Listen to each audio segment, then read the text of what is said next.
ॐ शनैश्चराय नमः। ॐ राहवाय नमः। ॐ केतवाय नमः। ॐ छायामार्तण्डाय नमः। ॐ अर्धकायाय नमः।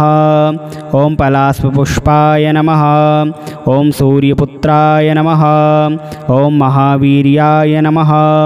ॐ तारकाय नमः। ॐ नीलवर्णाय नमः। ॐ सिंहिकापुत्राय नमः। ॐ ग्रहमस्तकाय नमः। ॐ यमाय नमः। ॐ सूर्यचन्द्रविमर्दनाय नमः। ॐ रौद्राय नमः। ॐ क्रूराय नमः। ॐ सम्भूताय नमः। ॐ रौद्रात्मकाय नमः। ॐ शनेः नमः। ॐ विप्रचितपुत्राय नमः। ॐ घोराय नमः। ॐ व्योमशौर्याय च नमः। ॐ असूयामार्तण्डाय नमः। ॐ केतवे नमः। ॐ ग्रहनायकाय नमः।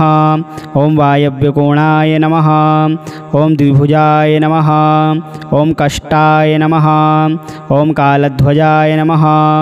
ॐ श्यामवस्त्रधारिणे नमः। ॐ शूलाय नमः। ॐ कालदिदेवताय नमः। ॐ धूम्नवर्णाय नमः। ॐ गृदवाहिने नमः। ॐ रौद्रमुखाय नमः। ॐ विकृतमुखाय नमः। ॐ क्रोधदृष्टाय नमः। ॐ मुकुटधारिणे नमः। ॐ गदाधराय नमः। ॐ कृष्णभक्तिप्रियाय नमः। ॐ नीलवस्त्रधारिणे नमः। ॐ नित्यगृहास्थिताय नमः। ॐ कालाय नमः। ॐ सैहिकेय नमः। ॐ छायाग्रहाय नमः।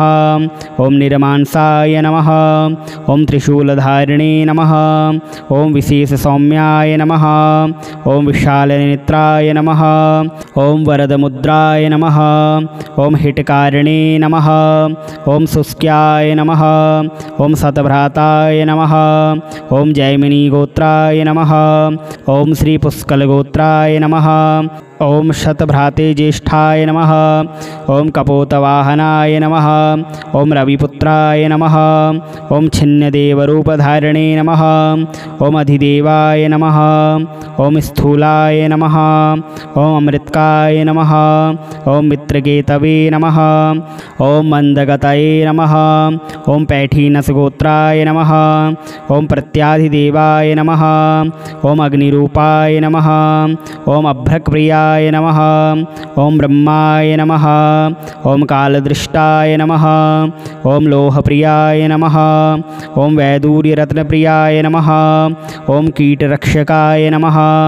ॐ ताम्रपात्रप्रियाय नमः। ॐ तैलतिलप्रियाय नमः। ॐ धौराय नमः। ॐ गोमेदप्रियाय नमः। ॐ कस्तूरिप्रियाय नमः। ॐ शनेः नमः। ॐ अश्वप्रियाय नमः। ॐ कृष्णकेतवे नमः। ॐ भीषणाय नमः। ॐ द्युतिनन्दनाय नमः। ॐ द्विबाहवाय नमः। ॐ सर्वभक्षाय नमः। ॐ राङ्गराहवाय नमः। ॐ धूम्राय नमः। ॐ अष्टभ्राताय नमः। ॐ सदावृधे नमः। ॐ गृधासनाय नमः। ॐ न्यायप्रियाय नमः। ॐ कृष्णवर्णाय नमः। ॐ धूम्रपातकाय नमः। ॐ चतुर्भुजाय नमः। ॐ सिंहवाहिने नमः। ॐ दक्षिणाभिमुखाय नमः। ॐ समागताय नमः। ॐ श्यामवर्णाय नमः। ॐ पादौ केतवाय नमः। ॐ स्वयंभुवाय नमः। ॐ असूयापुत्राय नमः। ॐ सहस्रदानवे नमः। ॐ धूमकेतवे नमः। ॐ कमकेतवाय नमः। ॐ न्यायकर्ताय नमः। ॐ सर्वप्रत्याधिदेवताय नमः। ॐ मण्डलाय नमः। ॐ न्यायप्रियाय नमः। ॐ शनैश्चराय नमः। ॐ राहवाय नमः। ॐ केतवाय नमः। ॐ छायामार्तण्डाय नमः। ॐ अर्धकायाय नमः। ॐ पलाशपुष्पाय नमः। ॐ सूर्यपुत्राय नमः। ॐ महावीर्याय नमः। ॐ तारकाय नमः। ॐ नीलवर्णाय नमः। ॐ सिंहिकापुत्राय नमः। ॐ ग्रहमस्तकाय नमः। ॐ यमाय नमः। ॐ सूर्यचन्द्रविमर्दनाय नमः। ॐ रौद्राय नमः। ॐ क्रूराय नमः। ॐ सम्भूताय नमः। ॐ रौद्रात्मकाय नमः। ॐ शनेः नमः। ॐ विप्रचितपुत्राय नमः। ॐ घोराय नमः। ॐ व्योमशौर्याच नमः। ॐ असूयामार्तण्डाय नमः। ॐ केतवे नमः। ॐ ग्रहनायकाय नमः। ॐ वायव्यकोणाय नमः। ॐ द्विभुजाय नमः। ॐ कष्टाय नमः। ॐ कालध्वजाय नमः। ॐ श्यामवस्त्रधारिणे नमः। ॐ शूलाय नमः। ॐ कालदिदेवताय नमः। ॐ धूम्नवर्णाय नमः। ॐ गृदवाहिने नमः। ॐ रौद्रमुखाय नमः। ॐ विकृतमुखाय नमः। ॐ क्रूरदृष्टाय नमः। ॐ मुकुटधारिणे नमः। ॐ गदाधराय नमः। ॐ कृष्णभक्तिप्रियाय नमः। ॐ नीलवस्त्रधारिणे नमः। ॐ नित्यगृहास्थिताय नमः। ॐ कालाय नमः। ॐ सैहिकेय नमः। ॐ छायाग्रहाय नमः। ॐ निर्मांसाय नमः। ॐ त्रिशूलधारिणे नमः। ॐ विशेषसौम्याय नमः। ॐ विशालनेत्राय नमः। ॐ वरदमुद्राय नमः। ॐ हिटकारिणे नमः। ॐ शुष्क्याय नमः। ॐ शतभ्राताय नमः। ॐ जैमिनीगोत्राय नमः। ॐ श्रीपुष्कलगोत्राय नमः। ॐ शतभ्राते ज्येष्ठाय नमः। ॐ कपोतवाहनाय नमः। ॐ रविपुत्राय नमः। ॐ छिन्नदेवरूपधारिणे नमः। ॐ अधिदेवाय नमः। ॐ स्थूलाय नमः। ॐ अमृतकाय नमः। ॐ मित्रकेतवे नमः। ॐ मन्दगतये नमः। ॐ पैठीनसगोत्राय नमः। ॐ प्रत्याधिदेवाय नमः। ॐ अग्निरूपाय नमः। ॐ अभ्रक्प्रियाय नमः। ॐ ब्रह्माय नमः। ॐ कालदृष्टाय नमः। ॐ लोहप्रियाय नमः। ॐ वैदूर्यरत्नप्रियाय नमः। ॐ कीटरक्षकाय नमः। ॐ ताम्रपात्रप्रियाय नमः। ॐ तैलतिलप्रियाय नमः। ॐ धौराय नमः। ॐ गोमेदप्रियाय नमः। ॐ कस्तूरिप्रियाय नमः। ॐ शनेः नमः। ॐ अश्वप्रियाय नमः। ॐ कृष्णनकेतवे नमः। ॐ भीषणाय नमः। ॐ द्युतिनन्दनाय नमः। ॐ द्विबाहवाय नमः। ॐ सर्वभक्षाय नमः। ॐ राङ्गराहवाय नमः। ॐ धूम्राय नमः। ॐ अष्टभ्राताय नमः। ॐ सदावृधे नमः। ॐ गृधासनाय नमः। ॐ न्यायप्रियाय नमः।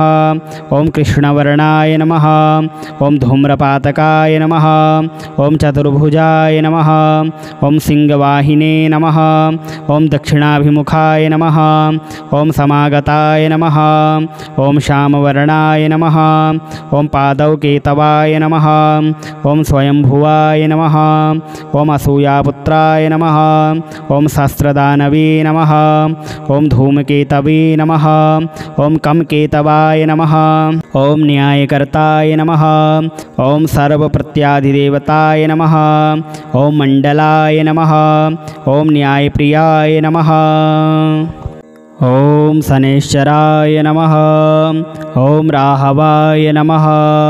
ॐ केतवाय नमः। ॐ छायामार्तण्डाय नमः। ॐ अर्धकायाय नमः। ॐ पलाशपुष्पाय नमः। ॐ सूर्यपुत्राय नमः। ॐ महावीर्याय नमः। ॐ तारकाय नमः। ॐ नीलवर्णाय नमः। ॐ सिंहिकापुत्राय नमः। ॐ ग्रहमस्तकाय नमः। ॐ यमाय नमः। ॐ सूर्यचन्द्रविमर्दनाय नमः। ॐ रौद्राय नमः। ॐ क्रूराय नमः। ॐ सम्भूताय नमः। ॐ रौद्रात्मकाय नमः। ॐ शनेः नमः। ॐ विप्रचितपुत्राय नमः। ॐ घोराय नमः। ॐ व्योमशौर्याच नमः। ॐ असूयामार्तण्डाय नमः। ॐ केतवे नमः। ॐ ग्रहनायकाय नमः। ॐ वायव्यकोणाय नमः। ॐ द्विभुजाय नमः। ॐ कष्टाय नमः। ॐ कालध्वजाय नमः। ॐ श्यामवस्त्रधारिणे नमः। ॐ शूलाय नमः। ॐ कालदिदेवताय नमः। ॐ धूम्रवर्णाय नमः। ॐ गृदवाहिने नमः। ॐ रौद्रमुखाय नमः। ॐ विकृतमुखाय नमः। ॐ क्रोधदृष्टाय नमः। ॐ मुकुटधारिणे नमः। ॐ गदाधराय नमः। ॐ कृष्णभक्तिप्रियाय नमः। ॐ नीलवस्त्रधारिणे नमः। ॐ नित्यगृहास्थिताये नमः। ॐ कालाय नमः। ॐ सैहिकेय नमः। ॐ छायाग्रहाय नमः। ॐ निर्मांसाय नमः। ॐ त्रिशूलधारिणे नमः।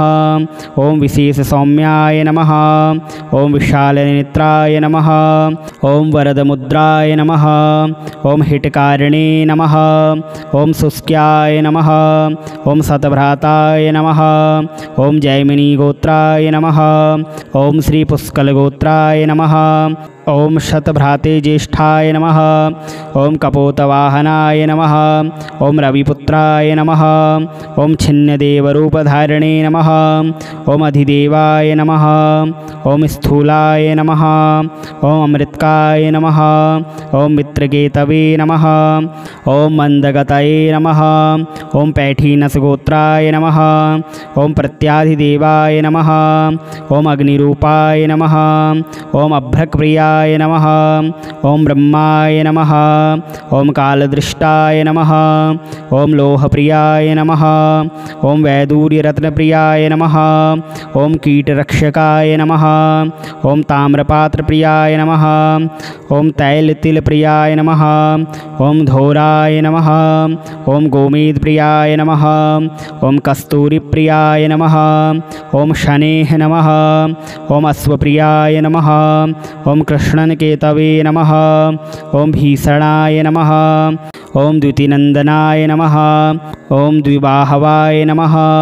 ॐ सर्वभक्षाय नमः। ॐ राङ्गराहवाय नमः। ॐ धूम्राय नमः। ॐ अष्टभ्राताय नमः।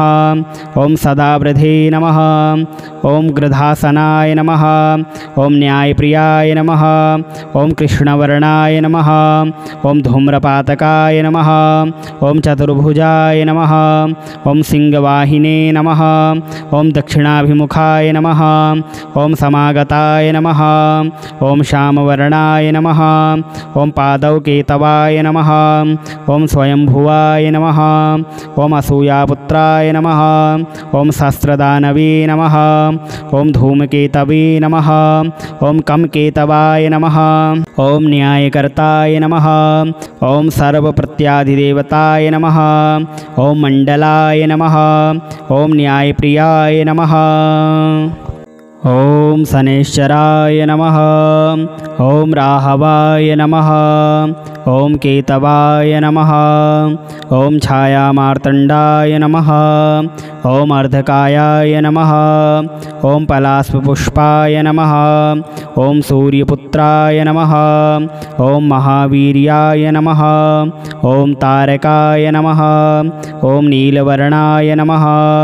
ॐ सिंहिकापुत्राय नमः। ॐ ग्रहमस्तकाय नमः। ॐ यमाय नमः।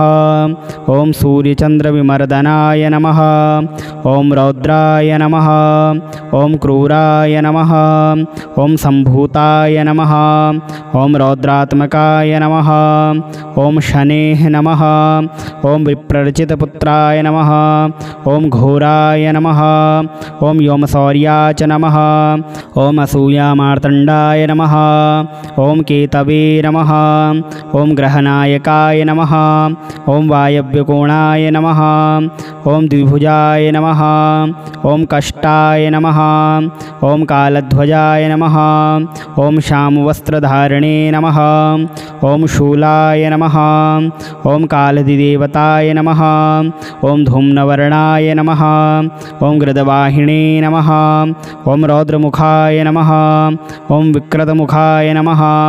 ॐ क्रूरदृष्टाय नमः ॐ मुकुटधारिणे नमः ॐ गदाधराय नमः ॐ कृष्णभक्तिप्रियाय नमः ॐ नीलवस्त्रधारिणे नमः ॐ नित्यगृहास्थिताय नमः ॐ कालाय नमः ॐ सैहिकेय नमः ॐ छायाग्रहाय नमः ॐ निर्मांसाय नमः ॐ त्रिशूलधारिणे नमः ॐ विशेषसौम्याय नमः ॐ विशालनेत्राय नमः ॐ वरदमुद्राय नमः ॐ हिटकारिणे नमः ॐ शुष्क्याय नमः ॐ शतभ्राताय नमः ॐ जैमिनीगोत्राय नमः ॐ श्रीपुष्कलगोत्राय नमः ॐ शतभ्राते ज्येष्ठाय नमः ॐ कपोतवाहनाय नमः ॐ रविपुत्राय नमः ॐ छिन्नदेवरूपधारिणे नमः ॐ अधिदेवाय नमः ॐ स्थूलाय नमः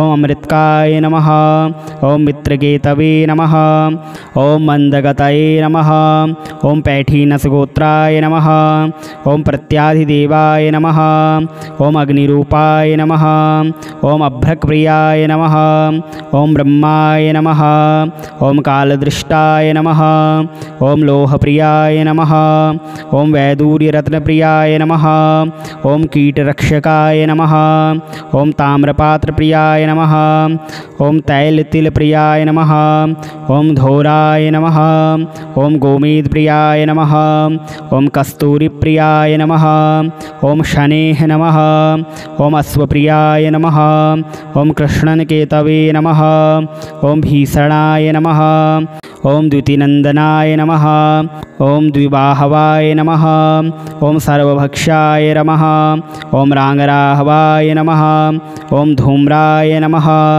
ॐ अष्टभ्राताय नमः ॐ सदावृधे नमः ॐ गृधासनाय नमः ॐ न्यायप्रियाय नमः ॐ कृष्णवर्णाय नमः ॐ धूम्रपातकाय नमः ॐ चतुर्भुजाय नमः ॐ सिंहवाहिने नमः ॐ दक्षिणाभिमुखाय नमः ॐ समागताय नमः ॐ श्यामवर्णाय नमः ॐ पादौकेतवाय नमः ॐ स्वयंभुवाय नमः ॐ असूयापुत्राय नमः ॐ सहस्रदानवे नमः ॐ धूमकेतवे नमः ॐ कमकेतवाय नमः ॐ न्यायकर्ताय नमः ॐ सर्वप्रत्याधिदेवताय नमः ॐ मण्डलाय नमः ॐ न्यायप्रियाय नमः ॐ शनैश्चराय नमः ॐ राहवाय नमः ॐ केतवाय नमः ॐ छायामार्तण्डाय नमः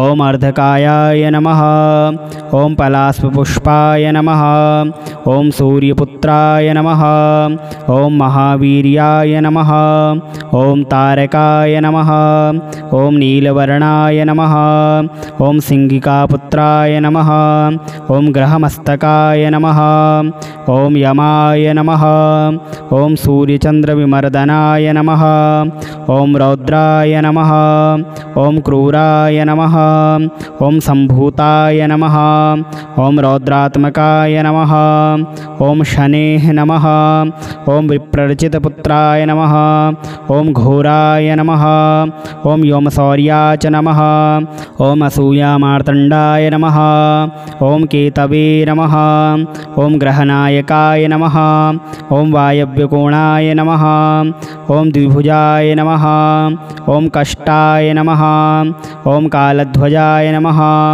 ॐ श्यामवस्त्रधारिणे नमः ॐ शूलाय नमः ॐ कालधिदेवताय नमः ॐ धूम्नवर्णाय नमः ॐ गृदवाहिने नमः ॐ रौद्रमुखाय नमः ॐ विकृतमुखाय नमः ॐ क्रूरदृष्टाय नमः ॐ मुकुटधारिणे नमः ॐ गदाधराय नमः ॐ कृष्णभक्तिप्रियाय नमः ॐ नीलवस्त्रधारिणे नमः ॐ नित्यगृहास्थिताये नमः। ॐ कालाय नमः। ॐ सैहिकेय नमः। ॐ छायाग्रहाय नमः। ॐ निर्मांसाय नमः। ॐ त्रिशूलधारिणे नमः। ॐ विशेषसौम्याय नमः। ॐ विशालनेत्राय नमः। ॐ वरदमुद्राय नमः। ॐ हिटकारिणे नमः। ॐ शुष्क्याय नमः। ॐ शतभ्राताय नमः। ॐ जैमिनीगोत्राय नमः। ॐ श्रीपुष्कलगोत्राय नमः। ॐ शतभ्राते ज्येष्ठाय नमः। ॐ कपोतवाहनाय नमः। ॐ रविपुत्राय नमः। ॐ छिन्नदेवरूपधारिणे नमः। ॐ अधिदेवाय नमः। ॐ स्थूलाय नमः। ॐ अमृतकाय नमः। ॐ मित्रकेतवे नमः। ॐ मन्दगतये नमः। ॐ पैठीनसगोत्राय नमः। ॐ प्रत्याधिदेवाय नमः। ॐ अग्निरूपाय नमः। ॐ अभ्रक्प्रियाय नमः। ॐ ब्रह्माय नमः। ॐ कालदृष्टाय नमः। ॐ लोहप्रियाय नमः। ॐ वैदूर्यरत्नप्रियाय नमः।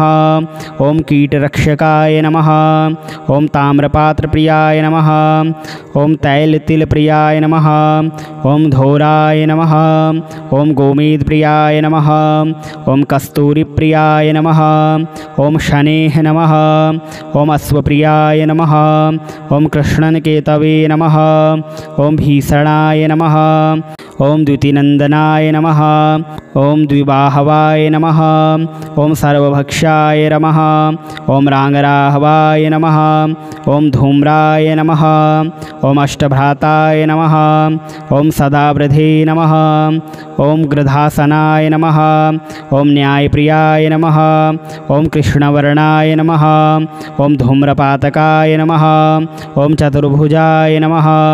ॐ सिंहवाहिने नमः। ॐ दक्षिणाभिमुखाय नमः। ॐ समागताय नमः। ॐ श्यामवर्णाय नमः। ॐ पादौ केतवाय नमः। ॐ स्वयंभुवाय नमः। ॐ असूयापुत्राय नमः। ॐ सहस्रदानवे नमः। ॐ धूमकेतवे नमः। ॐ कमकेतवाय नमः। ॐ न्यायकर्ताय नमः। ॐ सर्वप्रत्याधिदेवताय नमः। ॐ मण्डलाय नमः। ॐ न्यायप्रियाय नमः।